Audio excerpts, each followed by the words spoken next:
उस समय भी 100 दिन का प्लान करता था।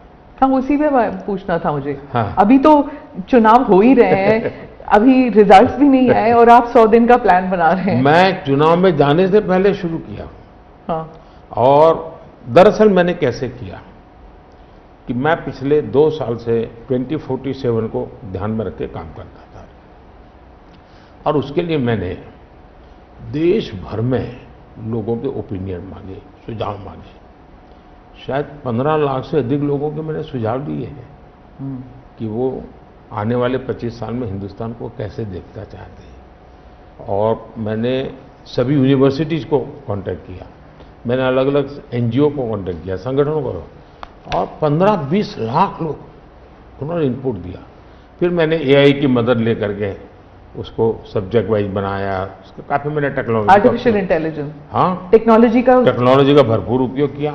ओके। मैंने हर विभाग में अफसरों की एक डेडिकेटेड टीम बनाई कि भाई इस पर काम कीजिए, कैसे हो सकता है अगले टर्म के लिए, 25 साल के लिए। और फिर मैंने खुद ने उनके साथ बैठा, प्रेजेंटेशन लिए 2-2, 2.5 घंटे, और मेरा विजन के अनुरूप क्या चीजें हैं, कौन सी चीजें डुएबल हैं, कौन सी चीजें डुएबल नहीं। थोड़ा सा ट्रेलर बता सकते हैं? उसको मैं ऐसा है कि आचार संहिता चल रही है। अच्छा। मैं अभी अगर इन चीजों को बताऊंगा तो शायद कोई उसको गलत अर्थ में ले लेगा, तो मैं उसमें फंसना नहीं चाहता हूँ जी। लेकिन इसमें कुछ छुपा हुआ नहीं है, मिल ही जाएगा। दूसरा मैंने कहा कि मैं चाहता हूं कि ये जो मैं डॉक्यूमेंट बना रहा हूं, जो मेरा विजन है जी, लेकिन वो विजन मोदी की बपौती नहीं है, वो 15-20 लाख लोगों के विचारों को उसमें समाहित किया। एक प्रकार से इसकी ओनरशिप देश की है।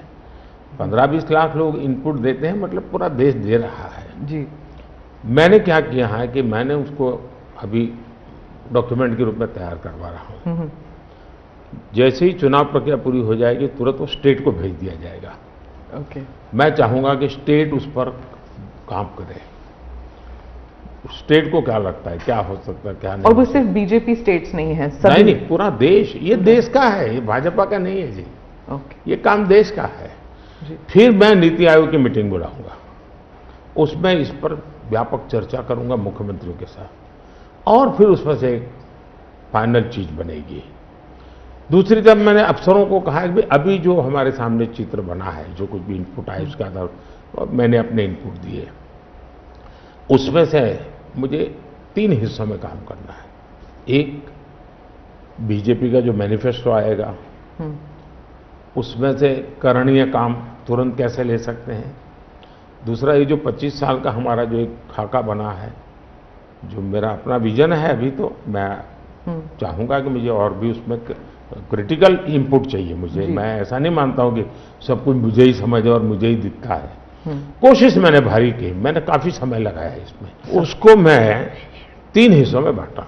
एक 25 साल, उसके लाइट में मेरे नेक्स्ट 5 ईयर, और उसके लाइट में मेरे फर्स्ट 100 डेज। तो इस प्रकार से मैंने पूरा डिजाइन बना लिया, अफसरों को काम पे लगा दिया है, क्योंकि मैं 1 मिनट भी गंवाना नहीं चाहता हूं जी। अब आपको याद होगा 2019 में बहुत कम लोगों को ध्यान रहता है, उस समय भी मैंने 100 दिन का काम दे करके चुनाव के मैदान में गया था, और जब मैं वापस आया आर्टिकल 370 100 दिन में मैंने कर दिया। 3 तलाक से मेरी बहनों को मुक्ति दिला दी, पहले 100 दिन में किया। यूएपीए बिल सिक्योरिटी को लेकर के हमने 100 दिन में कर दिया। बैंकों का मर्जर बहुत बड़ा काम था, हमने 100 दिन में किया। इतना ही नहीं, पशु का टीकाकरण, ये कोविड के टीकाकरण की इतनी चल रहा है ना, मैं देश में पहली बार करीब 15,000 करोड़ रुपया लगा करके पशुओं के टीकाकरण का बड़ा अभियान चला रहा हूं, और मैंने 19 में पहले 100 दिन में किया था।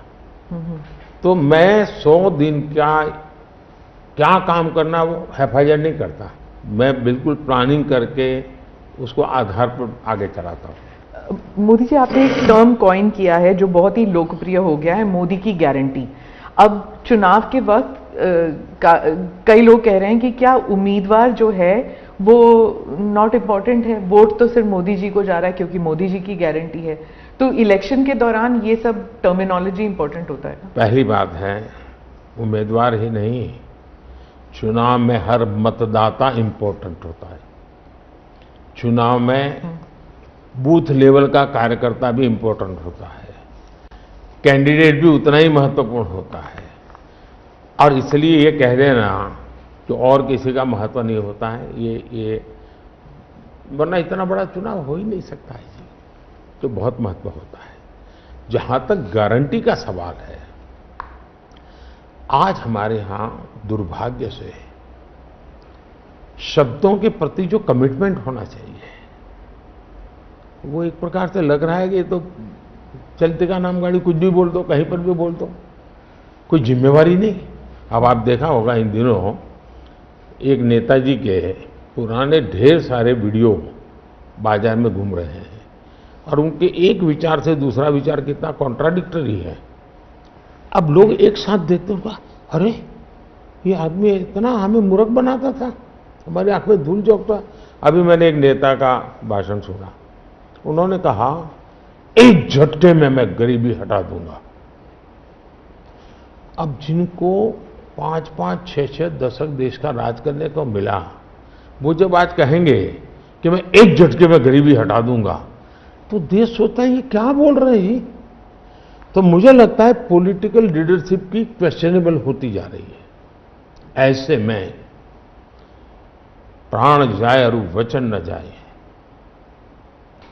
ये महान परंपरा से हम निकले हुए लोग हैं। मैं मानता हूं कि नेताओं ने ओनरशिप लेनी चाहिए, जिम्मेवारी लेनी चाहिए। ये मैं जो बोल रहा हूं मतलब मेरी जिम्मेवारी है, ये कोई करेगा ऐसा करेगा ऐसे नहीं चलता है।